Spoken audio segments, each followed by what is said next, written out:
Temuri about to confront a truth that most men never discover, not because it's hidden, but because it's too uncomfortable to accept. The truth is this: a woman rarely loses interest because you stop trying. She loses interest because you never stopped. Every man thinks effort creates attraction. But effort, when unbalanced, becomes noise. And noise kills desire. What you're about to learn is not a trick, not a tactic, and not a childish game of pretending not to care. It is the core psychological principle behind why some men become unforgettable, and others become invisible. There is a moment in every interaction where a man unconsciously destroys his value. It's the moment he acts from fear instead of presence. Fear of losing her. Fear of being replaced. Fear of not being enough. This fear shows itself in tiny, desperate movements: a message sent too quickly. A compliment she didn't earn. A long explanation she didn't ask for. A "just checking" text to ease the silence. Men think these gestures show interest. But to a woman, they reveal something else: a man who does not control his own emotional rhythm. And nothing repels feminine desire faster than a man who cannot regulate his impulses. You are about to understand why the men who create the strongest desire do it with something deceptively simple: strategic restraint. Not coldness. Not distance. Not disappearing. But a mastery of timing, silence, and selective attention that rewires how she perceives your value. This video will show you the psychological architecture behind that power, the invisible leverage that turns your absence into tension, your silence into mystery, and your presence into something she has to earn. Most men chase women.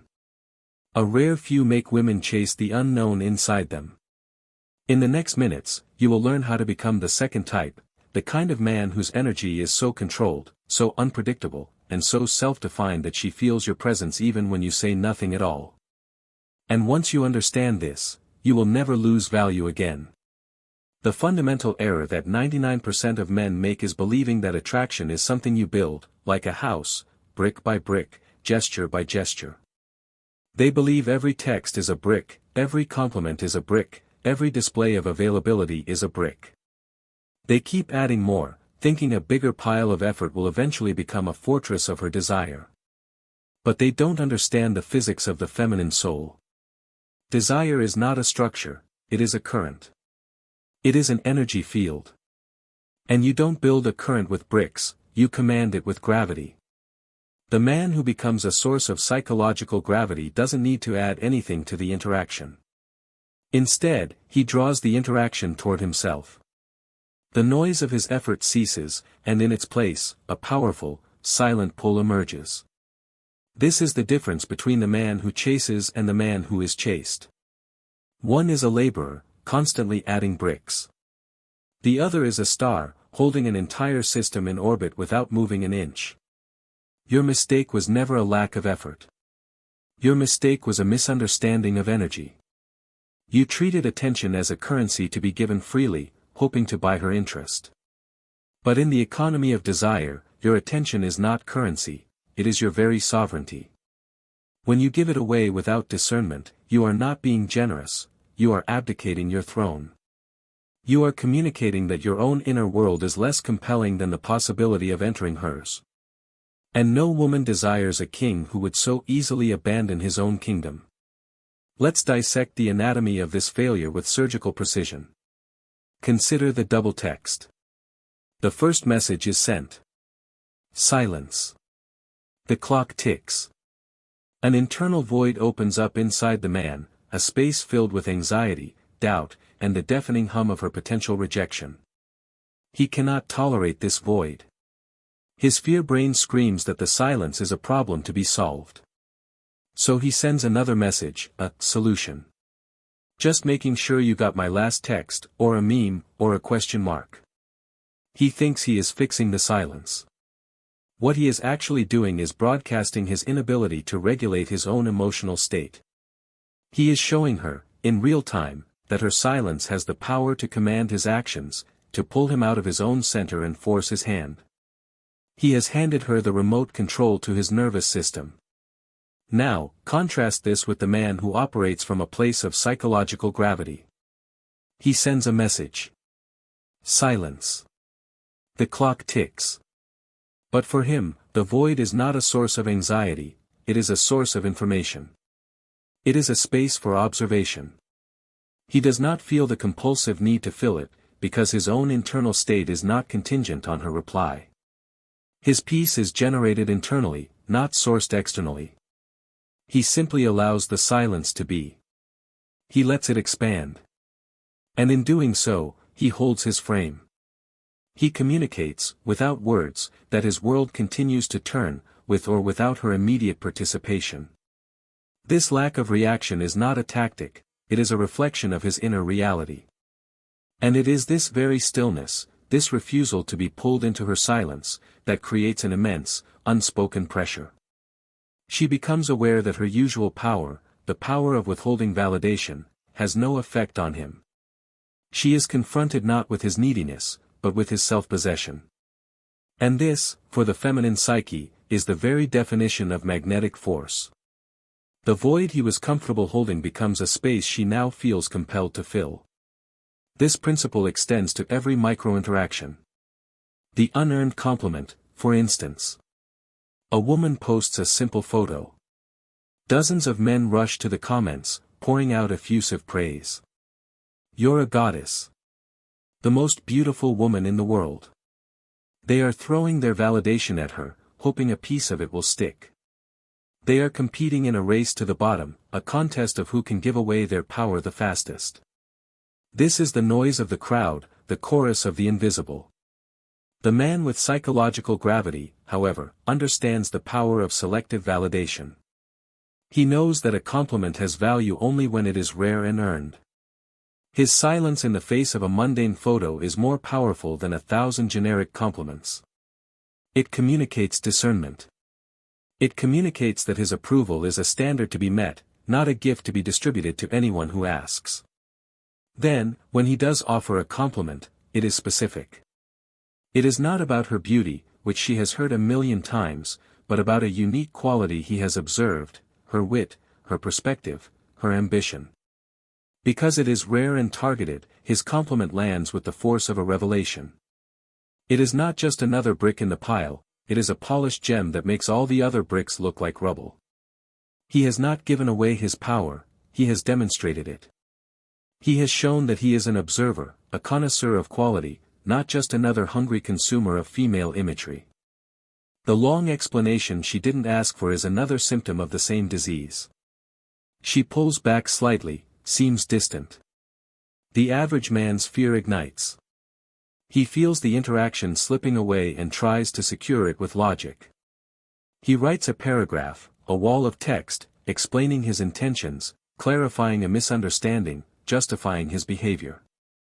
He is trying to reason her back into a state of interest. But desire does not operate on the frequency of logic, it operates on the frequency of emotion and energy. His long explanation is a monument to his insecurity.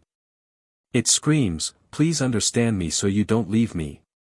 It is a plea for approval disguised as a rational discourse. The man of internal dominance does the opposite. When she pulls back, he does not chase her with words. He creates space. He mirrors her distance not out of spite, but out of an understanding of energetic balance. He gives the situation air to breathe. He trusts that his value is not contained in his ability to explain himself, but in the totality of his presence. His silence is not an admission of guilt, it is a declaration of confidence. It says, "I am secure in my position. If there is a problem, you are free to bring it to me. But I will not chase you to solve an uncertainty that exists in your mind." This refusal to over-explain is profoundly unsettling for a woman accustomed to men who beg for her understanding.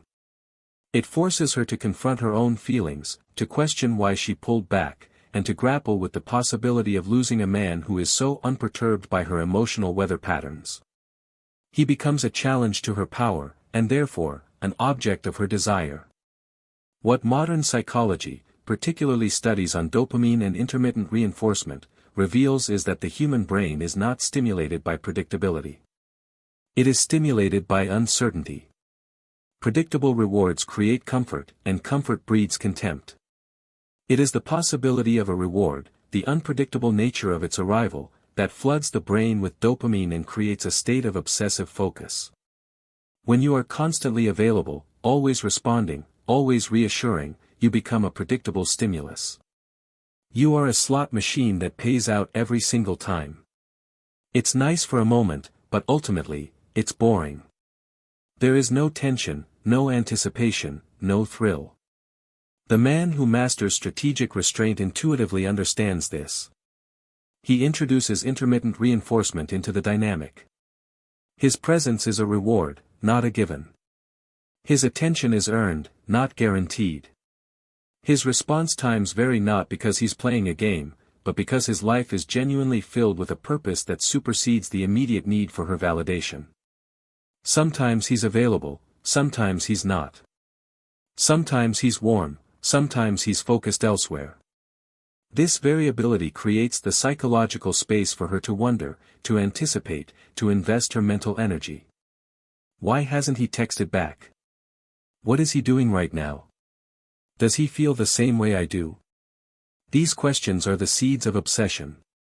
Each question is a small expenditure of her emotional energy, an investment in the idea of you. While the average man is busy flooding her with his presence, the rare man is busy creating a vacuum in his absence, a vacuum that her mind rushes to fill with thoughts of him. He is not just occupying her time, he is colonizing her imagination. Let's be clear, this is not about becoming a cold, distant automaton. It is about emotional authenticity, but on your terms. The fatal flaw of the nice guy is that his kindness is conditional. It is a transaction. He is nice in order to get something, her approval, her affection, her compliance. His actions are not a genuine expression of his character, they are a strategy born of fear. This is why it feels so repulsive to the feminine. It is a form of covert manipulation, a weak man's attempt to exert control through appeasement. The man who embodies strategic restraint is also capable of immense warmth, kindness, and presence. But the crucial difference is the source. His warmth is not a tool to get something from her, it is an overflow of his own internal state. He is present with her because, in that moment, he genuinely chooses to be. He gives a compliment because he genuinely means it. He offers support because it aligns with his character. But he can also withdraw that warmth and presence when the situation calls for it, when his boundaries are tested, when his purpose calls him elsewhere, or when the dynamic becomes unbalanced. His actions are governed by his own internal compass, not by a desperate need for her reaction. This makes his presence infinitely more valuable.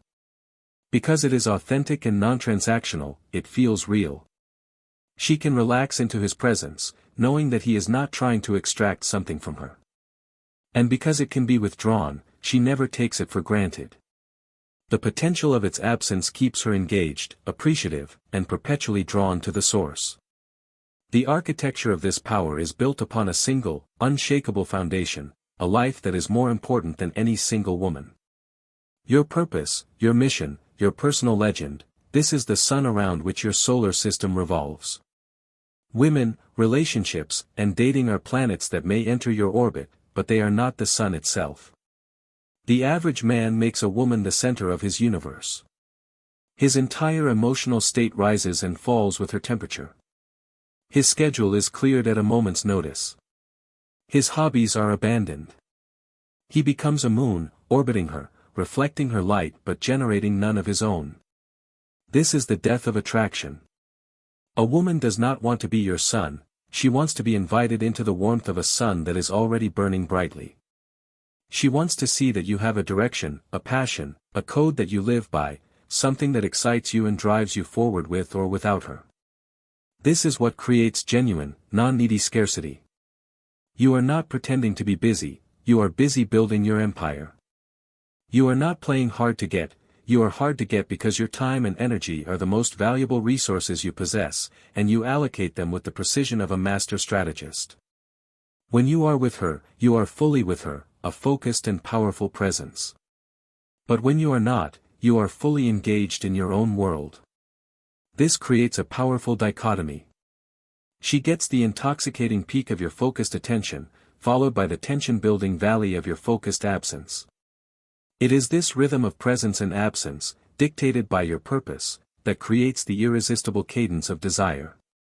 She finds herself wanting to become a bigger part of that compelling world you inhabit, not because you begged her to, but because she is drawn to the heat and light you generate on your own. So, how do you begin to cultivate this strategic restraint, this psychological gravity?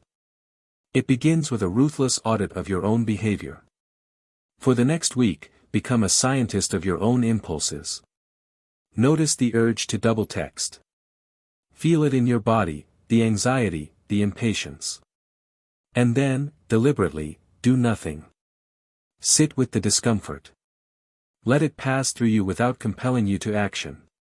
Every time you resist a needy impulse, you are forging a new neural pathway. You are teaching your nervous system that you are its master, not the other way around. When you feel the need to explain yourself, stop. Ask yourself, does this situation truly require my words, or is my silence a more powerful statement? 9 times out of 10, silence is the answer. It holds the frame. It preserves your dignity. It forces the other person to do the emotional work. When you are in conversation, practice the art of the pause. Don't rush to fill every moment of silence. After she speaks, hold eye contact and let the silence hang for a beat longer than is comfortable. This tiny moment of restraint creates subcommunication of immense power. It shows you are not nervous, that you are processing her words, that you are in control of the interaction's tempo. It forces her to lean in, both literally and psychologically. You must also redefine your relationship with her attention. Stop treating her validation like oxygen. It is not. Your oxygen is your purpose. Her attention is simply a pleasant form of weather. Sometimes it's sunny, sometimes it's cloudy. A man of substance is not ruined by a cloudy day. He has his own internal source of light. You achieve this by building a life that genuinely excites you. Join a martial arts gym. Start a business. Learn a new language. Create something.